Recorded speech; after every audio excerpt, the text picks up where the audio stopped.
Hello दोस्तों, स्वागत है आपका मेरे यूट्यूब चैनल पूजा पाठ में। दोस्तों, आज मैं आपको सुनाने जा रही हूँ मंगल प्रदोष व्रत कथा, जिसे भौम प्रदोष भी कहा जाता है। तो चलिए करते हैं कथा को शुरू।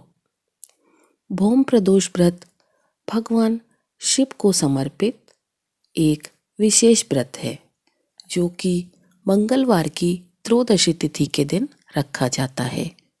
इस व्रत के माध्यम से भगवान शिव की कृपा बड़ी आसानी से प्राप्त की जा सकती है और अपने जीवन में सुख समृद्धि और शांति की कामना से इस दिन भोलेनाथ की प्रदोष काल के समय में पूजा की जाती है।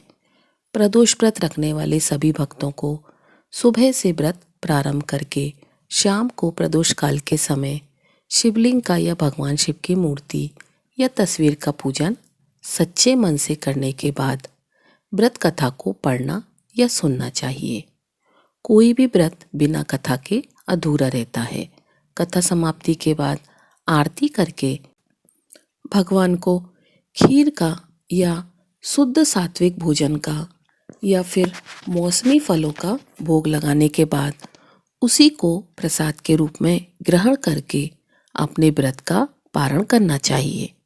क्योंकि भौम प्रदोष व्रत मंगलवार के दिन रखा जाने वाला प्रदोष व्रत है, इसलिए इस दिन बजरंग बली हनुमान जी की पूजा करके शाम के समय हनुमान चालीसा का पाठ करने से हर प्रकार के कर्ज से मुक्ति मिलती है।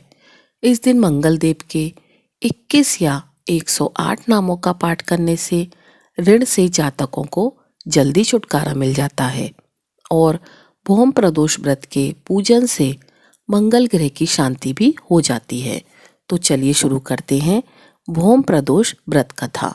और कथा के अंत में आप ऋण मोचक मंगल स्तोत्र का पाठ भी सुनेंगे। भौम प्रदोष व्रत की कथा के अनुसार एक समय की बात है, एक नगर में एक वृद्धा रहा करती थी। उनका एक ही पुत्र था और वृद्धा हनुमान जी की बड़ी भक्त थी। हनुमान जी पर उसकी गहरी आस्था थी। हर मंगलवार को नियम पूर्वक व्रत रखकर वह वृद्धा हनुमान जी की आराधना किया करती थी। एक बार हनुमान जी ने अपनी उस वृद्ध महिला भक्त की श्रद्धा का परीक्षण करने का विचार किया। तब हनुमान जी एक साधु का वेश धारण करके वृद्धा के घर पर गए और पुकारने लगे, है कोई हनुमान भक्त जो हमारी इच्छा पूर्ण करे। आवाज उन वृद्धा के कानों में पड़ी। पुकार सुनकर वृद्धा जल्दी से दौड़ी दौड़ी बाहर आई और साधु महाराज को देखा तो उन्हें हाथ जोड़कर प्रणाम करके बोली, आज्ञा दीजिए महाराज। हनुमान वेशधारी साधु बोले, मैं भूखा हूँ, भोजन करूँगा, आप थोड़ी जमीन लीप दो। साधु की बात सुनकर वृद्धा दुविधा में पड़ गई, इसलिए हाथ जोड़कर बोली, महाराज, लीपने और मिट्टी खोदने के अलावा आप कोई दूसरी आज्ञा दीजिए, वह आज्ञा मैं अवश्य पूर्ण करूंगी। तब साधु ने 3 बार वृद्धा से प्रतिज्ञा करवाई और प्रतिज्ञा करवाने के बाद कहा, जा तू अपने बेटे को बुला, मैं उसकी पीठ पर आग जलाकर भोजन पकाऊंगा।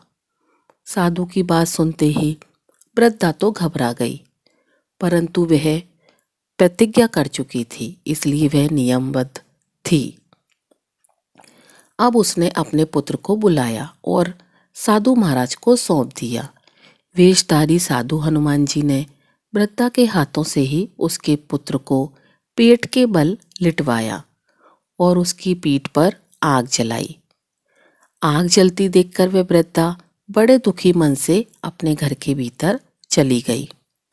इधर भोजन बनाकर साधु ने वृद्धा को बुलाकर कहा, आइए माताजी, भोजन बन गया है, अपने पुत्र को भी पुकारो ताकि वह भी आकर भोग लगा ले। साधु महाराज की बात सुनकर दुखी वृद्धा, जो मन ही मन हनुमान जी को याद कर रही थी, वह कहने लगी कि हे साधु महाराज, मेरे पुत्र का नाम लेकर आप मुझे और कष्ट मत दीजिए। अभी अभी तो आपने मेरे पुत्र की पीठ पर आग जलाकर भोजन बनाया है। लेकिन साधु महाराज नहीं माने और वृद्धा से बार बार अपने पुत्र को आवाज लगाने की बात कहते रहे। तब वृद्धा ने साधु महाराज की बात सुनकर अपने पुत्र को आवाज लगाई।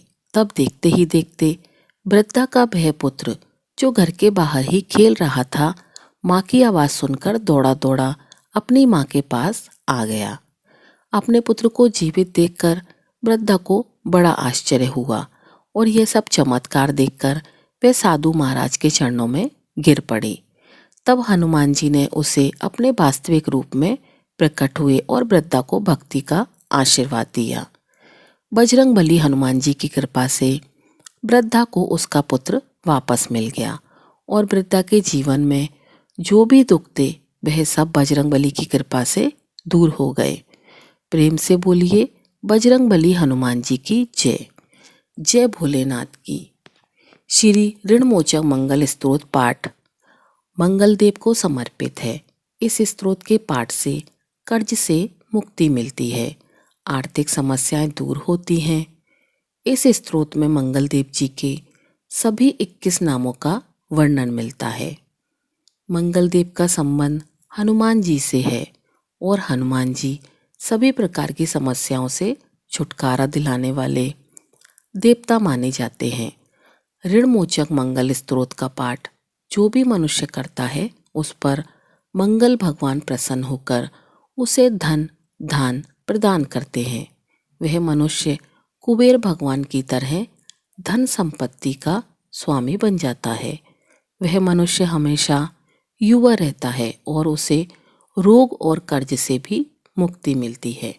तो प्रिय श्रोताओं, अब सुनिए ऋणमोचक मंगल स्तोत्र पाठ हिंदी में। हे मंगल देव, शास्त्रों में आपके जो नाम बताए गए हैं उनमें पहला नाम मंगल, दूसरा भूमिपुत्र जिसका जन्म पृथ्वी से हुआ, तीसरा ऋणहर्ता यानी कर्ज से मुक्ति दिलाने वाला, चौथा धनप्रद यानी धन को देने वाले, पांचवा स्थिरासन यानी जो अपने आसन पर अडिग रहते हैं, छठवां महाकाय यानी जो बहुत बड़े शरीर वाले हैं, सातवां नाम सर्व कमावो दक यानी कार्य में आने वाली सभी बाधाओं को दूर करने वाला।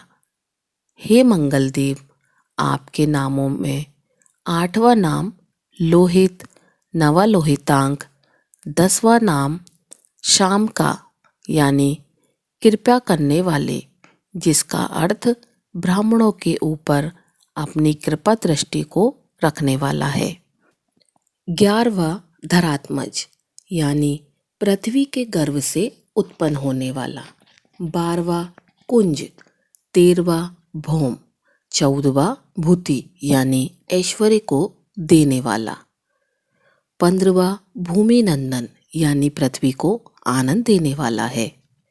हे मंगल देव, आपके नामों में 16वां नाम अंगारक, 17वां यम, 18वां सर्वरोग प्रहार अर्थात सभी तरह की कठिनाइयों को दूर करने वाला, 19वां वृष्टिकर्ता अर्थात वृष्टि करने वाले यानी वर्षा कराने वाला, 20वां नाम वृष्टिहर्ता अर्थात बारिश न होने के कारण अकाल लगाने वाला और 21वां नाम सर्व काम फल प्रदाय अर्थात संपूर्ण कामनाओं का फल देने वाला है।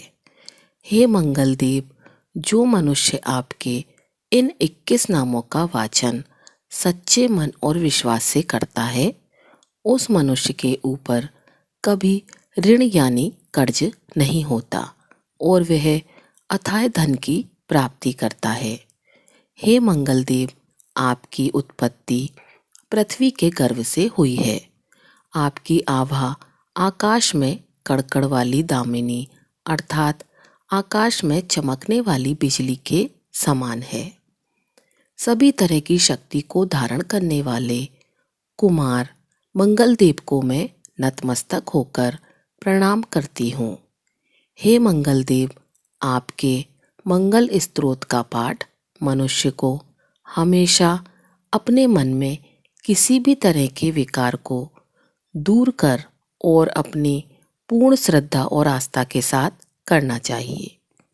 जो भी मनुष्य इस मंगल स्तोत्र का पाठ करता है और दूसरों को सुनाता है, उसके सभी कष्ट दूर हो जाते हैं।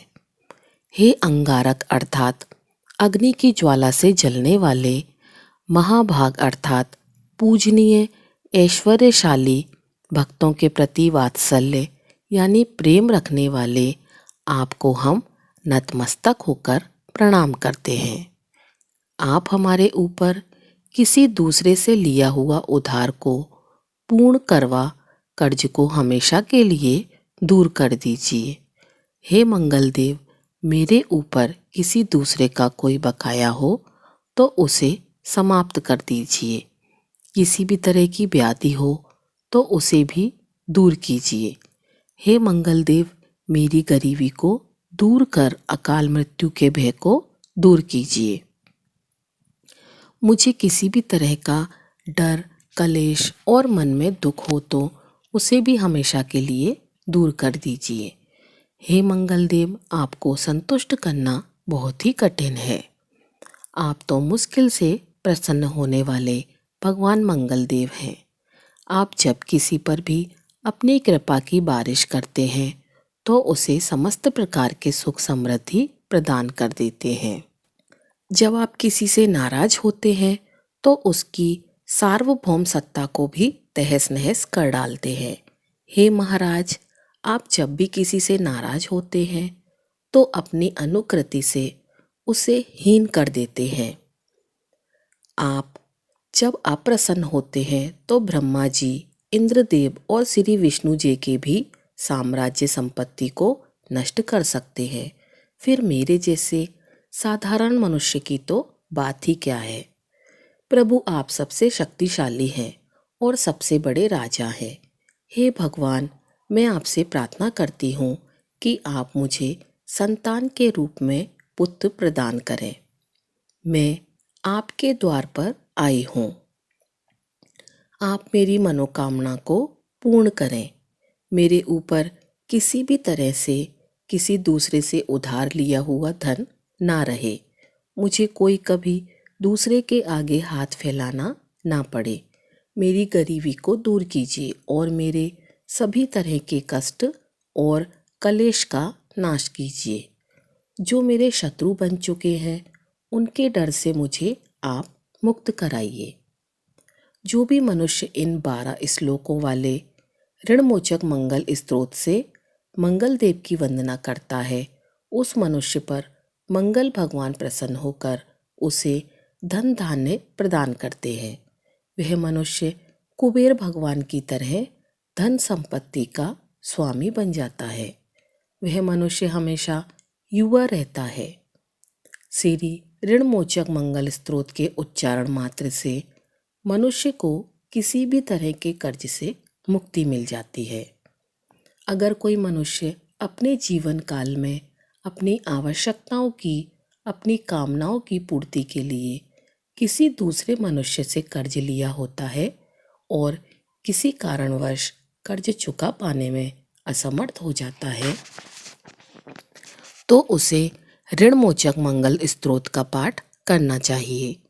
कर्ज में डूबे हुए मनुष्य इस ऋणमोचक मंगल स्तोत्र का पाठ, जाप, श्रद्धा और विश्वास के साथ नियमित रूप से करता है तो उसे कर्ज से मुक्ति मिल जाती है।